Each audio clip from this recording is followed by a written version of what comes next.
Public versus private international law. So what is it when most people hear the word international law? What do they think about? They think about the UN, they think about world leaders, they think about signing treaties, someone being finally held accountable for something. But that's not wrong, but it's not the only part of the law that we all learn when we're in law school, because international law isn't one field, it's actually two fields, and they operate in completely sort of different ways, with different tools, with different actors, and different ideas about what enforcement in each case even means.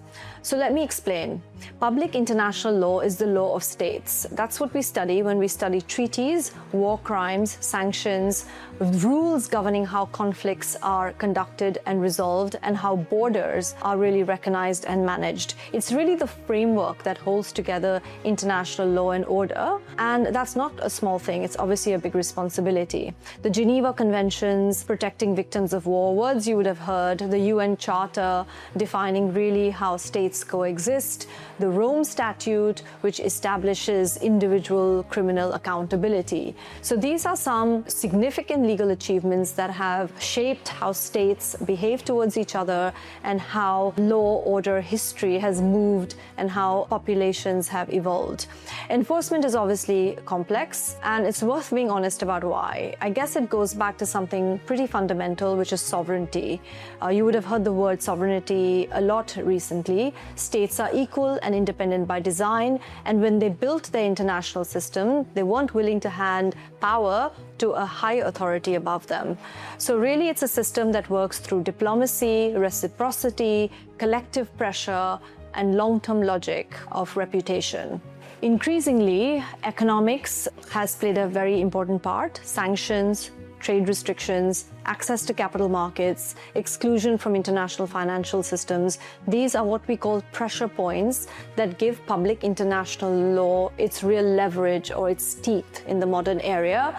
Some things I agree with, some things I don't, some things I think work, some things I think don't. A state that consistently disregards international obligations is asked to pay a price in terms of alliances, in terms of trade, in terms of legitimacy, and its ability to participate fully in global economy. Private international law, on the other hand, operates in a completely different register, in a different manner.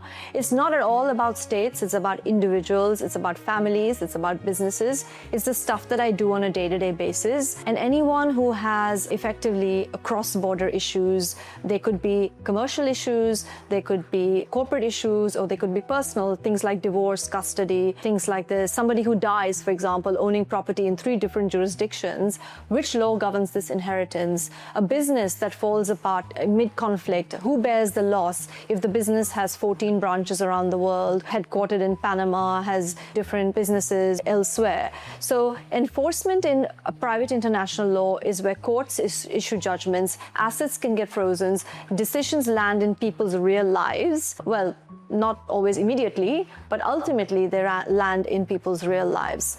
So obviously right now, looking at the Middle East, both branches are being heavily tested, is what I would say. Obligations owed to civilian populations, sanctions, taking them on, taking them off, reshaping trade relationships. And on the private side, what we are seeing is our contracts being stalled for force majeure, or they being terminated, businesses restructuring their regional exposure, and courts being asked to decide who bears the loss when a deal falls apart because of a war that's ongoing.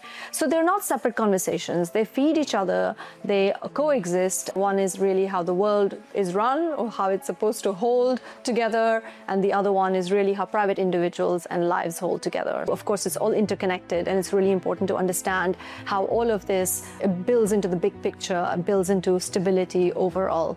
Thank you so much for watching Think Tank this week.